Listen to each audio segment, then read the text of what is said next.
Assalamualaikum warahmatullahi wabarakatuh. Bismillahirrahmanirrahim. Alhamdulillahi rabbil alamin. Wassalatu wassalamu ala ashrafil anbiya'i wal mursalin, nabiyyina Muhammadin wa ala alihi wa sahbihi ajma'in. Rabbi shrah li sadri wa yassir li amri wahlul 'uqdatan bil lisani yafqahu qawli, amma ba'du. Puji dan syukur bagi Allah Subhanahu wa taala, Tuhan sekalian alam. Selawat serta salam atas junjungan kita Nabi Muhammad sallallahu alaihi wasallam, juga atas ahli keluarga baginda, para sahabatnya, para pengikutnya yang setia sehinggalah ke hari kiamat. Alhamdulillah, muslimin dan muslimat, hadirin dan hadirat yang dirahmati Allah Subhanahu wa taala sekalian. Alhamdulillah, hari ini kita bertemu dalam siri kuliah duha kita, dibawakan khas ataupun dibawakan oleh Pertubuhan Quran Daily Malaysia.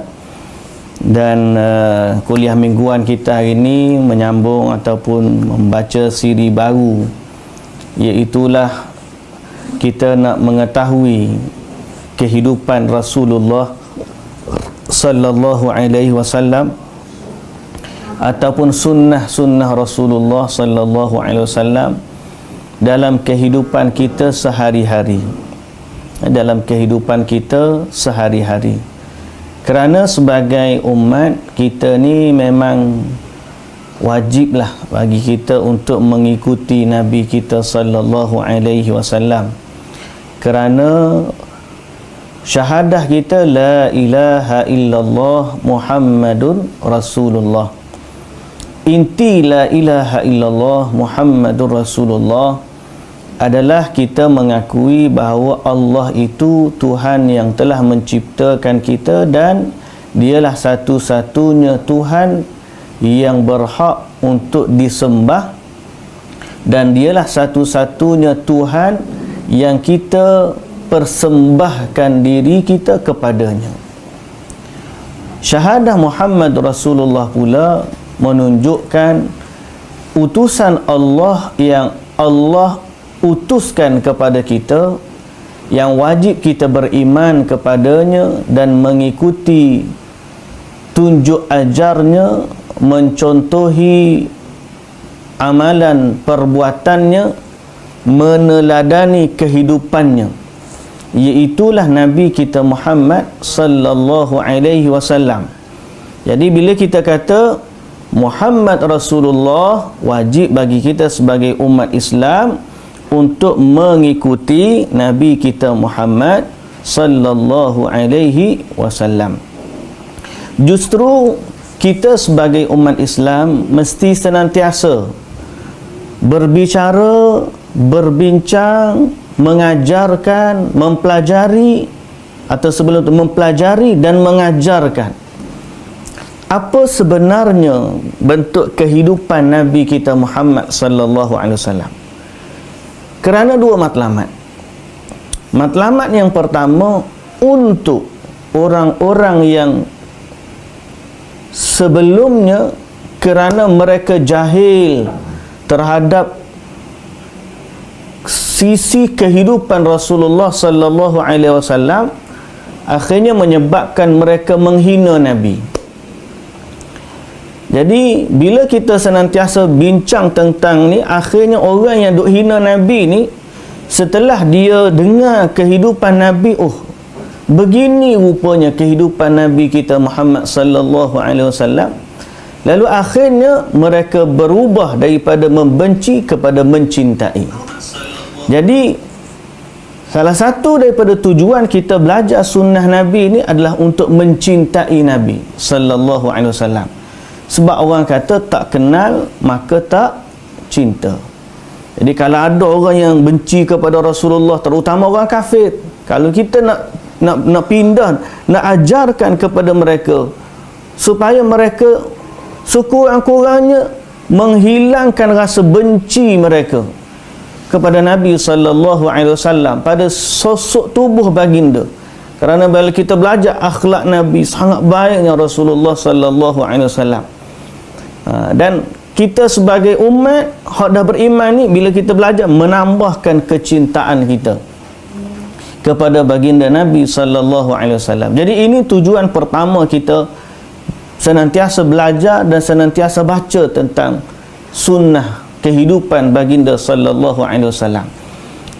Kemudian yang kedua, tujuan kita belajar sunnah ni juga kerana bila kita tahu sunnah Nabi sallallahu alaihi wasallam, kita nak mencontohi dan mengamalkan sunnah tu dalam kehidupan kita. Kerana kehidupan Nabi sallallahu alaihi wasallam ni adalah ibadah. Baginda ni tidak mengajarkan kepada umat sesuatu yang sia-sia. Makan baginda ibadah. Makan seperti mana baginda makan adalah ibadah. Tidur seperti mana baginda tidur adalah ibadah. Apatah lagi salat seperti mana baginda salat, itulah yang paling afdal. Puasa sebagaimana baginda puasa, baca atau zikir sebagaimana Rasulullah zikir adalah ibadah. Jadi kita ni sebagai umat muslimin dan muslimat yang dirahmati Allah Subhanahu wa taala sekalian, muslimin dan muslimat yang dirahmati Allah Subhanahu wa taala sekalian, bila kita ada rasa kecintaan kepada baginda sallallahu alaihi wasallam, dan bila kita mengikuti jejak langkah Nabi sallallahu alaihi wasallam dalam kehidupan beragama, maka mudah-mudahan kita lebih dekat dengan Allah Subhanahu wa taala dan kita mendapat keredaan dari Allah Subhanahu wa taala. Apatah lagi melalui jalan yang diajarkan oleh Nabi sallallahu alaihi wasallam inilah kita mengharapkan agar Allah Subhanahu wa taala memasukkan kita ke dalam syurga Allah Subhanahu wa taala. Baik, hadirin dan hadirat ataupun muslimin dan muslimat yang dirahmati Allah Subhanahu wa taala sekalian, seperti yang mana kita dah bincangkan sebelum daripada ini, kita nak baca satu buku, iaitu 1000 sunnah dalam kehidupan baginda atau dalam kehidupan kita sehari-hari. Okay. Malah Allah Subhanahu wa taala menyatakan kepada kita dalam Quran, qul in kuntum tuhibbunallaha fattabi'uni yuhibbukumullah wa yaghfir lakum dzunubakum. Itulah surah Ali Imran ayat 31. Allah Ta'ala berfirman, katakanlah wahai Muhammad, sekiranya kamu benar-benar mencintai Allah, qul in kuntum tuhibbunallah fattabi'uni, ikutlah aku, yakni ikutlah Nabi Muhammad sallallahu alaihi wasallam. Siapa yang mengikuti Nabi Muhammad sallallahu alaihi wasallam dalam kehidupannya, maka yuhibbukumullah wa yaghfir lakum dzunubakum, nescaya Allah akan mencintai mereka dan Allah akan mengampunkan dosa-dosa mereka. Baik, muslimin dan muslimat yang dirahmati Allah, kerana itu Al-Hasanul Basri, Imam Al-Hasanul Basri telah menyatakan di antara tanda kecintaan mereka kepada Allah ialah dengan mengikuti sunnah Rasulullah. Di antara tanda kecintaan orang beriman kepada Allah ialah dengan mengikuti petunjuk Rasulullah sallallahu alaihi wasallam. Jadi mudah-mudahan apa yang kita baca ni memberi manfaat kepada kita, dan memberikan pahala yang berganda serta menghapuskan dosa-dosa kita. Kerana dalam ibadat-ibadat sunnah ini terdapat juga penghapusan dosa, sebagaimana yang dijanjikan oleh Allah Subhanahu wa taala. Jadi kalau kita nak kaji, nak bincang macam mana sudut kehidupan tu, ulama ni ada yang susun mengikut hukum hakam. Ada yang susun sunnah ni ikut hukum taharah, hukum gini. Ada yang susun mengikut dia sudah sampai kepada bab akidah, keimanan dan sebagainya. Jadi kita dalam risalah ringkas ini kita tak nak ambil terlalu luas, kerana mungkin kalau ambil terlalu luas ambil masa yang banyak. Kita nak ambil satu buku kecil yang kita dah bincangkan sebelum daripada ini, iaitulah kita ambil kehidupan sehari-hari, amalan kita yang sehari-hari, bermula daripada bangun tidur sampai tidur balik. Apa yang kita buat dalam kehidupan tu biarlah mengikut panduan dari Nabi kita Muhammad sallallahu alaihi wasallam. Baik, muslimin dan muslimat yang dirahmati Allah Subhanahu wa taala sekalian. Jadi kehidupan kita bermula sunnah, bermula bangun tidur. Bermula bangun tidur. Bermula bangun tidur. Ada yang ambil bangun tidur ni iaitulah sebelum subuh. Bukan tidur, bangun tidur tu tak kira lah kalau dia bangun sebelum subuh, kalau dia bangun waktu subuh, jangan selepas subuh je lah.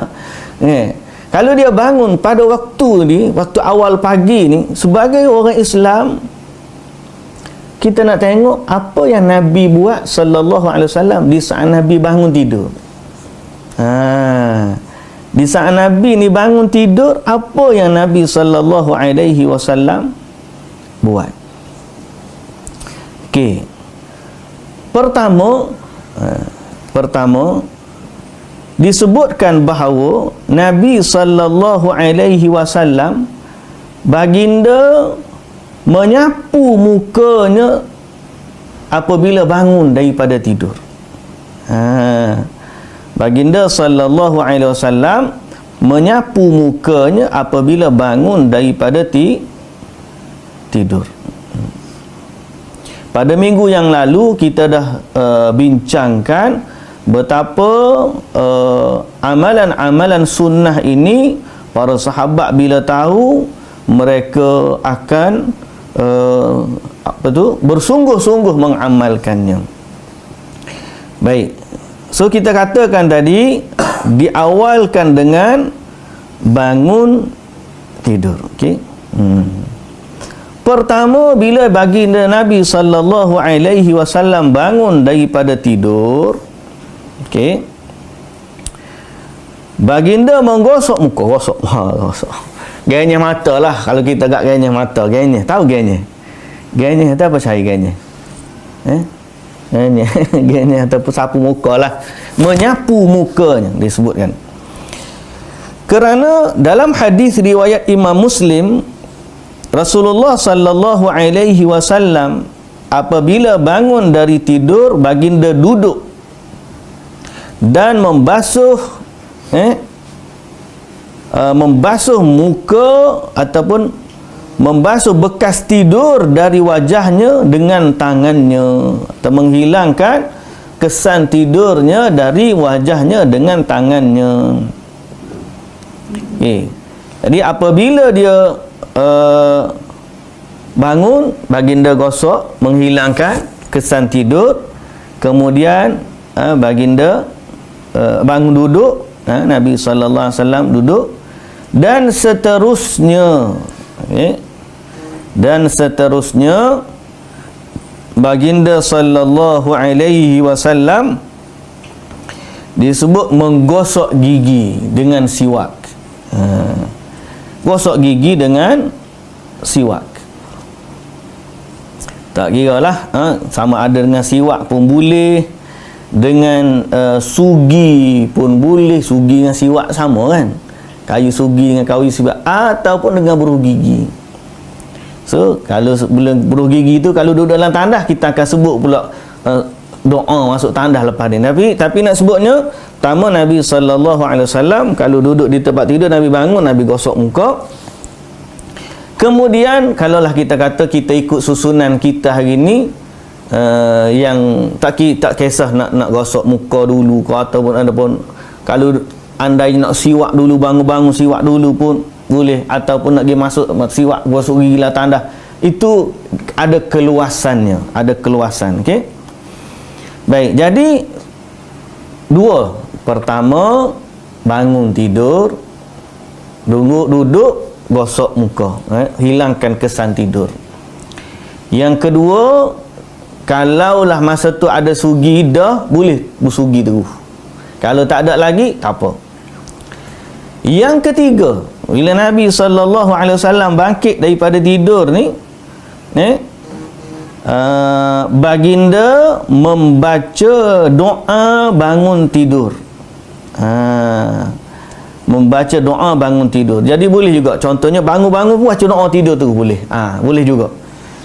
Kalau sugi kita duduk dalam tandas, mana kita bangun, baca doa dalam baca doa bangun tidur, kemudian kita masuk tandas, kemudian kita gosok gigi, bolehlah, boleh luas. So apa doa yang Nabi SAW baca waktu baginda bangun daripada tidur?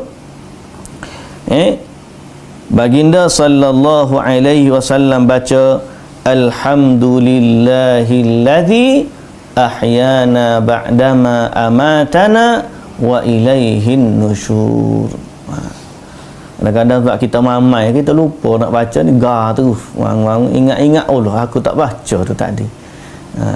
Jadi kalau kita boleh amalkan, letak tampal ke bangun doa bangun tidur, celak-celak mata tu tertengok doa tu, terus kita baca alhamdulillahilladzi ahyana ba'dama amatana wa ilaihin nusyur.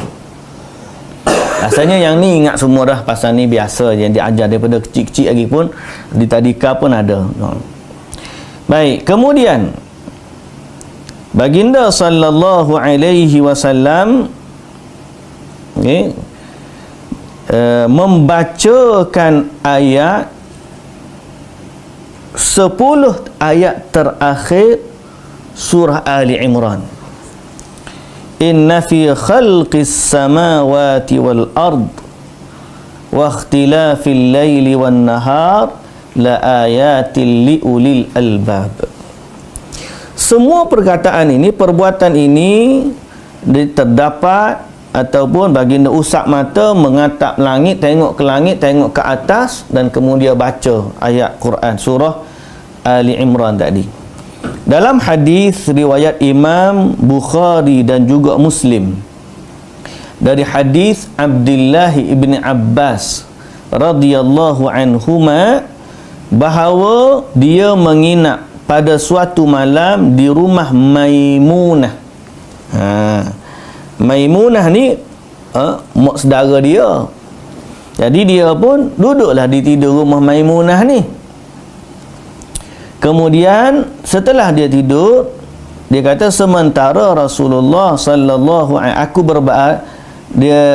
aku berbaring di sisi bantal, sementara Rasulullah sallallahu alaihi wasallam dan isterinya berbaring di sepanjangnya.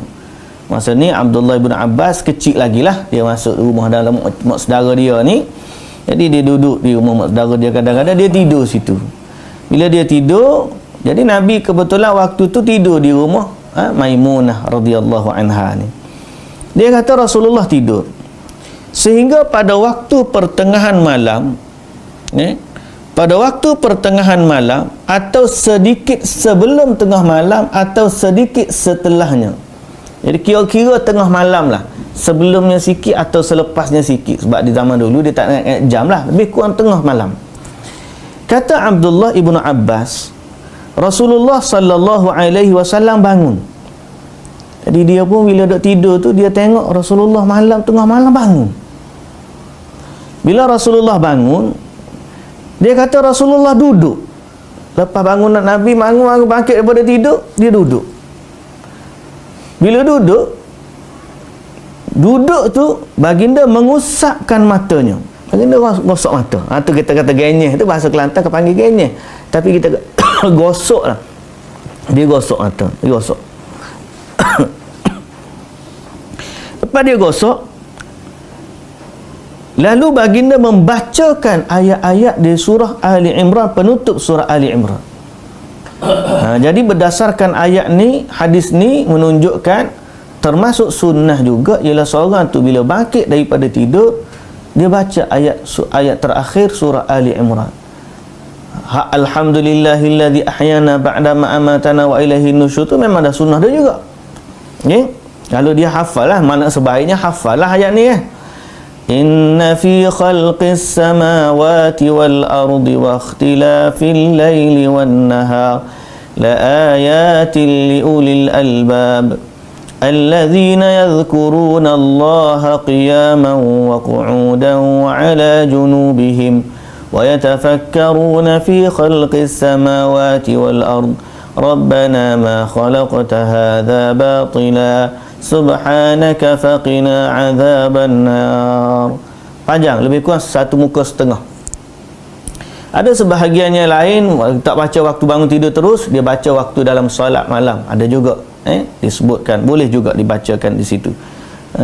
Kemudian jadi kata Abdullah ibn Abbas, bila Nabi bangkit baca penutup surah Ali Imran, kemudian baru Nabi pun bangun, mengambil kantong air yang tergantung, lalu berwuduk dengan air tersebut dan memperelokkan wuduknya. Lalu baginda sallallahu alaihi wasallam berdiri dan salat. Berdiri dan salat. Hadis riwayat Bukhari nombor 183 dan hadis riwayat Imam Muslim nombor 763. Ada riwayat yang lain, Nabi bangun tu Nabi tengok ke langit. Ada kata keluar daripada rumah dia sekejap, Nabi tengok ke langit dan Nabi bacakan ayat Quran tu. Sebab maksud ayat Quran tu, muslimin dan muslimat yang dirahmati Allah, inna fi khalqis samawati wal ardi wa ikhtilafil laili wan nahar la ayatin li ulil albab. Surah Ali Imran ayat 190. Start situ.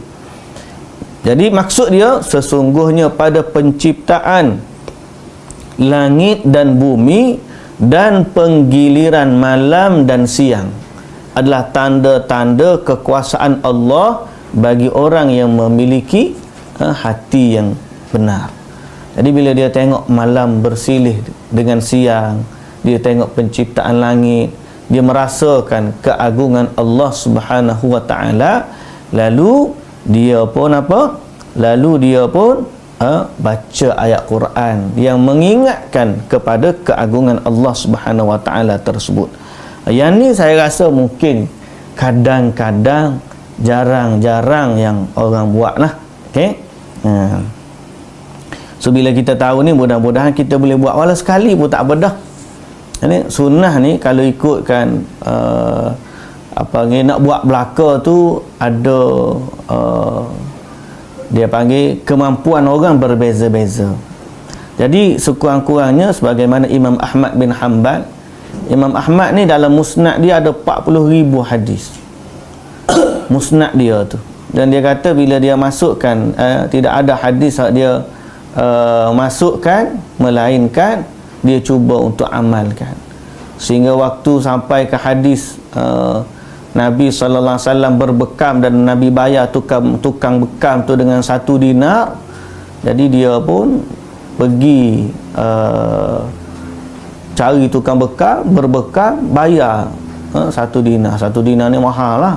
Tapi kerana nak beramal dengan hadis tu, dia bayar. Jadi Imam Ahmad bin Hanbal gitu. So kita katakan muslimin dan muslimat yang dirahmati Allah, peringatan kepada saya jugalah. Mudah-mudahan Allah jaga kita dan jaga penonton, tuan-tuan muslimin dan muslimat semua. Bila kita tahu sunnah Nabi ni, kita cuba amalkan lah, walaupun 1 kali. Kalau hak bagus, istiqamah lah paling bagus. Tapi sekurang-kurangnya bila kita dah amalkan, kita termasuk dari orang yang beramal dengan sunnah. Istiqamah tu yang terbaik. Cuma sekurang-kurangnya kita pernah amalkan. Kalau benda mungkin kita boleh istiqamah yang mudah, panjang-panjang ni payah nak itu bagi orang yang tak hafal, mungkin rasa beban. Tapi bila lama-lama dia dah baca, insya-Allah, insya-Allah. Jadi yang saya sebut tadi dalam riwayat Imam Muslim, Imam Bukhari dan Muslim, Ibnu Abbas yang cerita. Ibnu Abbas yang dia cerita. Ibnu Abbas cerita Nabi baca macam tu bangun tidur. Hadis riwayat Bukhari dan Muslim. Nabi SAW membaca dalam hadis tadi, Nabi baca bangun tidur sebelum wudu. Kalau ikut hadis riwayat Imam Bukhari dan Muslim, Nabi baca bangun tidur sebelum wudu. Ada yang kata Nabi bangun baca situ, riwayat Imam Bukhari. Satu lagi riwayat, Nabi bangun keluar rumah sikit tengok langit, Nabi baca. Tapi kedua-dua riwayat menunjukkan Nabi baca sebelum wudu, menunjukkan bahawa bolehnya bagi seorang yang berhadas kecil untuk membacakan Al-Quran. Baik muslimin dan muslimat yang dirahmati Allah. Kemudian waktu nak wuduk tadi, Nabi SAW dia bersugi, kemudian dia ambil wuduk terus. Kita ni mungkin kita nak masuk tandas dulu. Jadi kerana nak masuk tandas dulu tu, kita sebutlah doa masuk tandas dululah. Baik muslimin dan muslimat yang dirahmati Allah Subhanahu wa taala sekalian. Jadi selesai bab doa bangun tidur tadi. Okey? Apa yang Nabi buat? Kalau ikutlah Nabi buat, Nabi bangun tidur, Nabi bersugi, Nabi gosok muka, Nabi baca ayat Quran. Nabi baca zikir bangun tidur, dan Nabi baca ayat Quran. So kita tu ada 4 dah, kalau kira 4 dah pagi tu bangun tidur tu dah ada 4 sunnah dah. Okay? Dan bila kita bersugi ni sebenarnya memberikan 2 kebaikan. Pertama memang menghilangkan bau mulut, yang kedua membuat orang semangat untuk bangun nak solat malam. Jadi Allah pun suka mutahhirun lil fami mardatul lirabbi. Allah pun suka bila kita bangun untuk kita bermunajat kepada Allah dalam keadaan kita menyucikan mulut kita. So muslimin dan muslimat yang dirahmati Allah, kemudian masuk tandas. Bila kita masuk tandas pagi-pagi, memang kita masuk bangun tidur, cara nak masuk tandas lah kita. Apa pula sunnah masuk tandas? Bagaimana pula sunnah masuk tandas? Maknanya kehidupan Nabi, ada tak Nabi masuk tandas? Ada. Apa yang Nabi buat waktu Nabi nak masuk tandas? Itu yang kita nak tahu. Tujuan kita nak tahu tu supaya kita nak amalkan dia. Apa yang Nabi SAW buat. Maka di antara sunnah-sunnah masuk dan keluar tandas ialah masuk tandas dengan kaki kiri, keluar tandas dengan kaki kanan. Ini antara sunnah dari Nabi kita Muhammad sallallahu alaihi wasallam. Masuk tandas dengan kaki kiri, keluar tandas dengan kaki kanan. Baik. Setelah itu kita pun masuk buang air lah. Kalau biasa buang air, bila kita buang air, selesai buang air, kita pun keluar tandas. Kalaulah tempat wuduk kita tu di luar daripada tandas, kita keluar tandas dululah. Kalau tempat wuduk kita dalam tandas yang sama, maka kita baca setelah kita keluar, nantilah kita ambil wuduk dulu. Okey? Baik. Dalam tandas ni memang kita tak berzikirlah, dalam tidak baca apa-apalah, sebab duduk dalam tandas tu tempat yang tidak dibacakan padanya, tidak disebutkan padanya nama Allah. Tandas ni bukan nak sebut tempat nak sebut nama Allah dah. Tandas ni tempat syaitan duduk, batu kita patut berlindung dengan Allah daripada gangguan syaitan tu. Tempat kita sebut nama Allah ni di rumah kita, di masjid, macam tu. Jadi masa duduk dalam tandas tu, janganlah pula duduk baca Quran, gapul macam tu. Dah, kalau kita berfikir dalam hati, ya Allah, kita ingat kepada perkara yang Allah Ta'ala suruh, tak apalah. Tapi mulut kita tu jangan nak berzikir adalah tandas tu. Nak berzikir lepas daripada keluar tandas tu. Bila kita keluar tandas, kita pun baca doa keluar tandas. So, masuk kaki kiri, keluar kaki kanan. Dan ada doa masuk, ada doa keluar. Yang ni kita nak tahu. Sunnah, apa yang ada dalam Zikir masuk tandas dan keluar tandas. Zikir masuk tandas, Allahumma inni a'udzubika minal khubuthi wal khaba'ith. A'udzubika minal khubuthi wal khaba'ith. Maksud apa? Ya Allah, sesungguhnya aku berlindung kepadamu dari godaan syaitan jantan dan syaitan betina. Syaitan jantan dan syaitan betina. Jadi bila kita nak masuk tandas, kita tahu tandas tu tempat tinggal, tempat duduk syaitan kan. Jadi dia duduk dalam tu. Kita pun bila nak masuk, kita berlindung dengan Allah daripada gangguan syaitan jantan dan syaitan betina. Sunnah ni ringkas, tapi kadang-kadang nak istiqamah tu ada kadang-kadang nak terburu-buru, dia cepat masuk tandas, alamak lupa dah nak baca. Padahal kalau dia duduk sekejap, dia fikir satu saat dia fikir, masuk kaki kiri, Allahumma inni a'udzubika minal khubuthi wal khaba'ith, masuk. Boleh dah dua sunnah. Sunnah masuk kaki kiri satu, sunnah baca doa masuk tu dua. Lepas tu dia buang air, kemudian keluar pula kaki kanan tiga. Baca pula doa keluar tandas tu.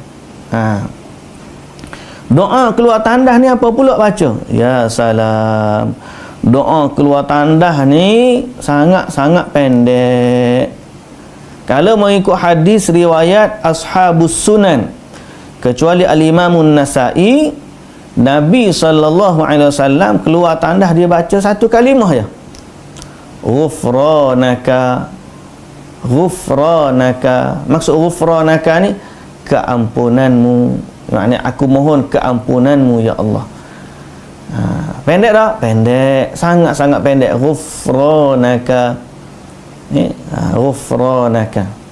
Jadi kalau alhamdulillahillazi azhaba 'anil adza wa 'afani, itu minta bila Allah Taala buang kekotoran kita puji. Tapi nak keluar tandas ni kita baca apa? Ghufranaka, keampunan. Sebab kita masuk le tandas tadi tempat hak ada dengan syaitan jantan dan betina. Bila kita keluar daripada tu, kita minta ampun daripada Allah. Bukan kerana salahnya kita masuk tandas tu, tak. Tapi kerana tempat tu tempat syaitan. Dan bila kita masuk tu, kita tak boleh berzikir, baca Quran dan sebagainya. Lalu kita pun keluar, kita minta ampun kepada Allah Subhanahu Wa Taala. Itu sunnah Nabi. Kalau pun kita tak tahu hikmahnya, kenapa kita nak kena baca keampunan masuk tandas? Jawapan dia, pertama sekali, kalau pun kita tak tahu hikmah di sebaliknya, kita katalah bahawa kalau pun kita tak tahu hikmah, tapi kerana benda tu diamalkan oleh Nabi kita Muhammad sallallahu alaihi wasallam, maka kita amalkan dia kerana sunnah. Nampak tak? So kita pun dapat dah berapa pahala tadi? Bangun tidur 4 dah. Masuk tandas, keluar tandas pun 4 lagi. Kalau orang tu buat sunnah ni tiap-tiap hari ni pun 8 sunnah dah, Allah banyaknya pahala. Tuan-tuan yang dirahmati Allah Subhanahu Wa Taala. Dan itu 4 ni sekali masuk. Kalau lepas subuh masuk pula. Kalau sebelum zuhur masuk pula. Kalau selepas zuhur masuk pula. Nak sembahyang asar masuk pula. Sebelum maghrib masuk pula. Lepas isyak masuk pula. Nak tidur kuat benar masuk tandas begitu. Memang kita masuk tandas banyak kali kan. Tanda takkan seorang tu dia kencing sehari sekali je. Dan ada orang masuk tandas bukan sebab nak kencing, nak berak. Mungkin dia masuk tandas sebab memang dia nak ambil wudu. Dia masuk, dia baca. Di rumah dia tu lah. Kalau dia masuk tandas tempat wudu masjid, tak kenalah. So maknanya muslimin dan muslimat yang dirahmati Allah, sunnah-sunnah kecil ni kita jangan remehkan. Kita tengok tu, aku nak buat ni, nak buat. Pasal kalau kita tinggalkan benda yang simple ni, banyak rugi. Banyak kita rugi. Sebab benda tu sangat mudah diamalkan. So bermula bangun tidur, alhamdulillah. Bangun tidur duduk. Lepas tu gosok muka. Lepas gosok muka baca alhamdulillahillazi ahyana ba'dama amatana wa ilaihin nusyur. Kemudian kalau baca mampu lagi, baca ayat terakhir surah Ali Imran 10 ayat. Inna fi khalqis samawati wal ardi wa ikhtilafil laili wan nahar la ayatin liulil albab. Kemudian kalau ada sugi situ. Kalau sugi adalah tanda, lepas ni. Itu dah selesai. Bangkit daripada tu, masuk tandas. Nak masuk tandas, kaki kiri, baca doa. Apa dia doa tadi? Allahumma inni a'udzubika minal khubuthi wal khaba'ith. Duduk dalam tandas, diam-diam 5 minit kau, 10 minit kalau kasih peluk nak buang yang besar. Lepas pada tu keluar pula kaki kanan, keluar tandas kaki kanan, baca pula ghufranaka. Pak, yang tu saja pun betapa banyaknya sunnah. Kalau kita ni mencintai sunnah Nabi, kita buat seperti mana Nabi sallallahu alaihi wasallam kita ajar. Baik. Kemudian bila kita masuk tandas tadi, sampailah kita waktu bersugi tadi. Bersugi ataupun gosok gigi. Gosok gigi ni kita gosok dengan tangan kanan jugalah. Kita gosok dengan tangan kanan. Okey. Gosok itu sebagai sunnah. Kalau dia tak nak letak ubat gigi sekalipun, tak ada ubat gigi, ambil buruh gigi tu gosok pun dapat juga pahala. Sebab syarat dia tak ada, ubat gigi tu tak masuk syarat. Ubat gigi tu nak menambahkan kebersihan. Hatta kalau tak ada siwak batang kayu tu, tak ada miswak, kita gosok dengan tangan kita pun, nak ambil sunnah tu tak apa, boleh. Kita orang cari-cari, buruh gigi tak ada, ubat gigi tak ada, kayu sugi tak ada. Tengok kiri kanan, tak ada apa. Apa ada? Tangan kita. Maka kita ambil komo-komo, kita gosok je dengan tangan. Dapat dah pahala kita gosok. Sekurang-kurangnya kita bersihkan mulut kita daripada kotoran yang semampu kita ada. Tapi kalau kita boleh buat yang paling bersih, itu lagi baguslah. Sugi ni kalau kira ada riwayat sebut Nabi bila sugi ni bukan sekadar depan-depan, sampai belakang-belakang. Memang Nabi gosok sampai belakang. Sampai ada riwayat sebut bunyi maknanya apa? Dalamnya Nabi SAW dia bersugi. Jadi maknanya betul-betul bersih lah. Ada orang kata kalau bersugi ni tak bersih. Bersugi tu sifat sama ada dengan kayu ke dengan apa tu, sifat tu kembali kepada macam mana cara kita lah. Kalau kita duduk sugi dengan kayu pun senantiasa sampai ke belakang kita gosok, boleh, tak ada masalah. Zaman kita ni oleh kerana dah mudah dah, ada ubat gigi, ada buruh gigi, kita boleh jolok sampai ke belakang. Kemudian ada ubat gigi pula. Ubat gigi tu pula ada pes kayu sugi lah, arang lah, apa lah. Tak ada masalah. Benda ni diterima dalam syariat kita ni. Cuma tak adalah kata kalau ubat gigi Colgate ni Florida pahala lebih. Tak adalah, kita tak katalah lagu tu. Cuma maksud daripadanya ialah membersihkan wajah. Kerana membersihkan. Kerana Nabi SAW kata, siwak matharatun lil fami mardatun lir rabbi. Dia memberikan kebersihan. Maksud daripada sifat sugi itu adalah membersihkan mulut. Jadi selama kita boleh sampai kepada maksud tu, sama ada dengan batang kayu atau dengan buruh gigi, tambah pula dengan ubat gigi, atau sekurang-kurangnya dengan tangan, insya-Allah sampai kepada maksudnya. So kita dapat pahala, bukan kerana saja-saja dah. Kita dapat pahala apabila kita mengamalkan sunnah baginda Nabi sallallahu alaihi wasallam. Baik. Jadi muslimin dan muslimat yang dirahmati Allah, setelah daripada habis tu gosok gigi, kita pergi kepada wudu. Jadi wudu ni hak kita nak bicarakan, dia bukan sekadar pagi waktu tu ya. Sepanjang hari kita akan ulang-ulang. Jadi kerana perbincangan wudu tu dia satu package, bermula daripada basuh tangan sampailah kepada basuh kaki. So kita akan huraikan insya-Allah pada pertemuan kita yang akan datang dalam siri mengenali sunnah Rasulullah sallallahu alaihi wasallam dalam kehidupan seharian kita. Jadi insya-Allah muslimin dan muslimat yang dirahmati Allah Subhanahu wa taala, kita berhenti setakat tu dulu pada hari ini. Mudah-mudahan Allah taala merezekikan kepada kita sunnah ni, meneladani Nabi kita Muhammad sallallahu alaihi wasallam. Kerana inilah yang membezakan cinta yang sebenar dengan cinta yang palsu. Ada orang dia kata dia sayang kepada Nabi, tapi kehidupan dia tak serupa dengan Nabi. Malah dia menyanggahi ajaran Nabi sallallahu alaihi wasallam pada ibadatnya malah. Ni bukan sekadar kehidupan sunnah seharian ni, sampai ke dalam ibadat pun menyelisihi Nabi sallallahu alaihi wasallam. Yang tu yang kita tak nak. Orang yang benar-benar mencintai Nabi, dia akan ikut sunnah Nabi. Orang yang benar-benar nak bersama dengan Nabi sallallahu alaihi wasallam di hari akhirat, dia akan bersama dengan ajaran Nabi sallallahu alaihi wasallam sewaktu dia hidup di dunia. Kerana ada hadis yang mana Nabi sallallahu alaihi wasallam sendiri dia bagi tahu di akhirat nanti ada orang nak bergabung dengan Nabi, datang ke kolam Nabi nak minum daripada air daripada kolam Nabi sallallahu alaihi wasallam. Lalu orang tu dihalau oleh malaikat. Bila Nabi sallallahu alaihi wasallam tanya, Nabi kata apa? Mereka tu umat aku, kata. Lalu dijawab kepada Nabi sallallahu alaihi wasallam, fa innaka la tadri ma ahdathu ba'daka. Kamu tak tahu apa yang mereka buat setelah daripada kamu. Maknanya sepeninggalan kamu, dia berbuat apa yang tidak diajarkan oleh Nabi sallallahu alaihi wasallam. Dia menyelisihi baginda, menyelisihi Nabi. Dan selisih Nabi ni umumnya kita rasa tak senang lah.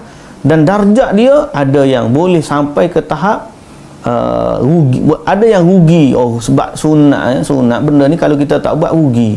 Ada yang sampai ke tahap membatalkan amalan, buat tak serupa dengan Nabi, batal amalan tersebut. Dan ada sampai tahap menyelisih Nabi ni, terkeluar daripada agama. Jadi peringkat-peringkat tu kalau dalam bab akidah bahaya, dalam bab ibadat yang wajib ni terbatal kalau tak serupa dengan Nabi.